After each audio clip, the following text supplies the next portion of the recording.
kabelka z kože dinosaura vďaka AI, halúzne, ale normálne to je realita, lebo však v laboratóriách dnes dokážu vypestovať aj kožu. V 2007 našli kúsoček tkaniva dinosaura T-rexa, z ktorého až vďaka tomu, že teraz tá umelá inteligencia je takáto akože už veľmi inteligentná, dokázali dopočítať zvyšné záležitosti a v laboratóriu zo živých buniek vypestovať kožu, normálne kožu dinosaura.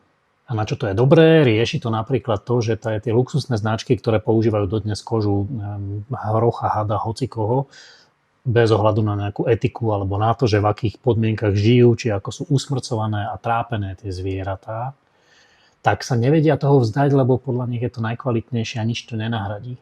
Nahradí to práve, že môžu v laboratóriu pestované kože, pri ktorých nikto netrpí a tá kvalita je úplne rovnaká, lebo je to isté. Len to nevyrástlo na zvierati, z ktorého to musíte strhnúť. Čiže táto kampaň vyhrala v Cannes všeličo.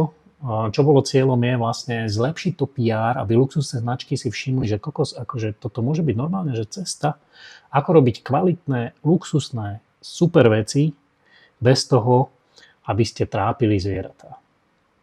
Mne sa to páči veľmi.